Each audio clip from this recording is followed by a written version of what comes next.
from that perspective, we want to shift over to Oliver Ruiz. Oliver is, like I mentioned, he's the president of the presidential board of the Miami Association of Realtors. Oliver also works for Fortune International. Fortune is one of the powerhouses down here, moving some of this new product. They were successful in having Infinity, having Icon going into, so we're talking to effectively to the source who's representing the banks and trying to unload this product. So this should be a really interesting presentation. With that, I give you all one. Thank you, Peter. By the way, Doc, I'm going to raise your length immediately. I'll just move down. By the way, I want to give a thank you to the folks from TUI that came by my office. They're very professional, and thank you so much.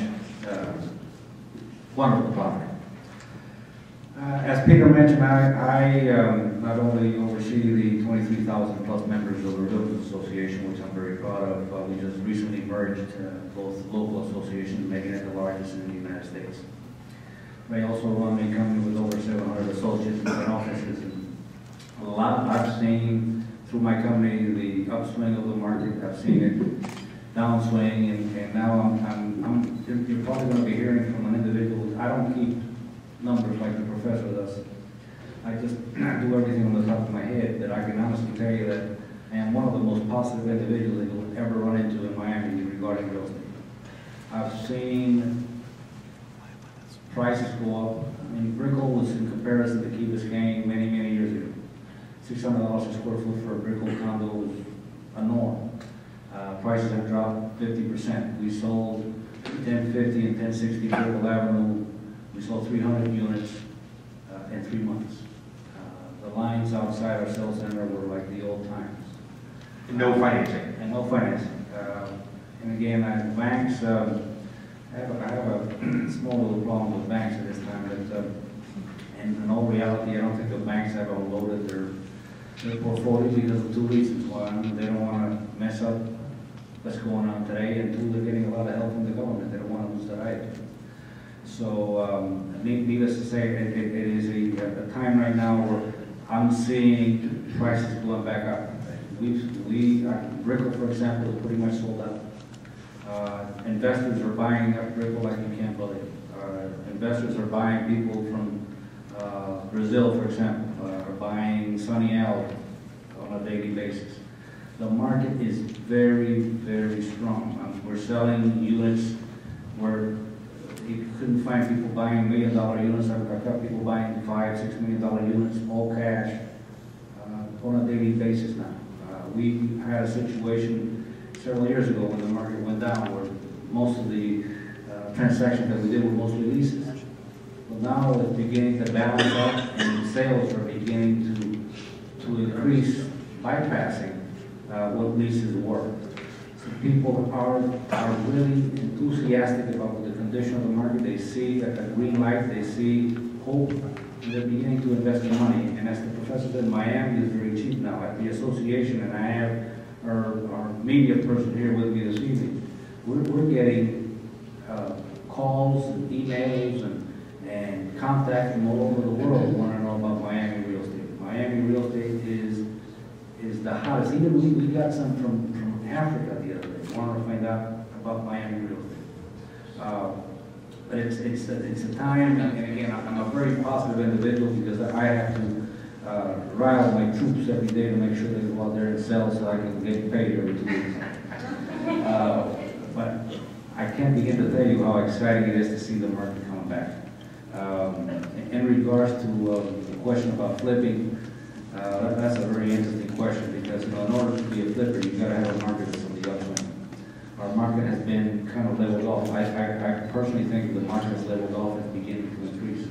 I see more people in open houses. I see more people with interest in buying. True, the inventory went up this summer, but I think that a lot had to do with it. I think the people usually like to buy during the summer months so that they have their children go to school, they look for location, they look for schools. But there was a lot more inventory this summer, and I think the increase was relevant to the sellers wanting to buy and again, thinking that they're going to get better value for the properties than they did before.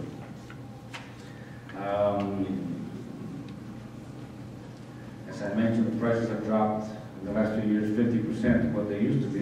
Again, they're beginning to increase. Leases, Brickell, Key, downtown Miami, the pricing there, there was a lot of inventory and there were a lot of great bargains. Well, those bargains are pretty much gone now. I mean, it's getting a unit at a decent price to lease is very tough now. There's not that much inventory, and property owners are beginning to increase the lease amount. Again, investors are back. Again, they want to see a product that's built. They want to see a product that's ready, and they're seeing an investment. I think that they're going to keep them a little longer than before. They're not going to be able to flip them as fast as they used to. They're going to have to wait for the values to go up. I think they're going up possibly 2 to 3% a year, and they're going to continue on increasing. I think the next 5 years are going to be very, very good and very positive for our business. Interesting, Oliver. Oliver, let me ask you a question. There's always a cause and effect. I agree with you with the stabilization, at least in downtown Miami. We're seeing it day in and day out. Can you point to a moment in time? Can you point to an event? Can you point to a second when in your head you said, "Oh my gosh, I think something's changing"? Well, I think the media had a lot to do with what happened here in Miami. I think that we got too much of negative publicity, and it hurt us tremendously. The media began to change. We get a lot more positive press, which I think is extremely positive and extremely good for the industry. Unfortunately, I don't think that the market is going to come back fully until the banks begin to do what they used to do, which is borrow money. The people who are buying today are buying cash. The problem that we're having in selling properties is the fact that first the lending process is tougher than ever, and now the process with the appraisers that's awful. I mean, we're having appraisers come down from Louisiana to appraise properties in Key Biscayne, and they have no clue where Key Biscayne is. So I think that once we get the lending process, and once we have the banks working in gear with what's happening today, I think the market will come back. Interesting. And as kind of a side note, sort of referring to that, a lot of the investors who are coming in, the ones who we're dealing with, they're buying not with the intention of residing in it, but more so the rent. And what we're seeing is the synergy of the city really starting to come into effect, especially in downtown Miami. I was having a conversation. We ran some rental numbers.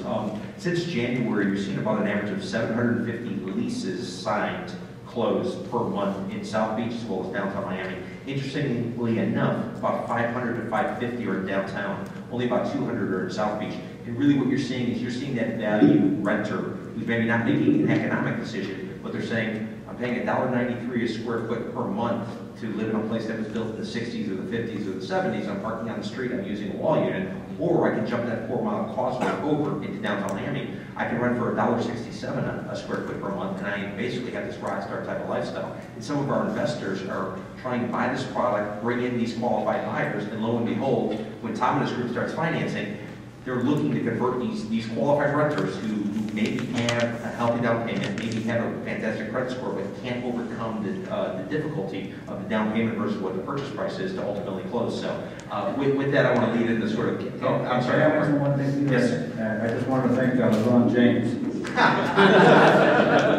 Since it was rumored that he was buying at the Icon, I'm glad you mentioned that. We sold 49 units.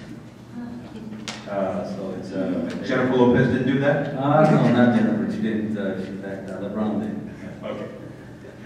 Fantastic.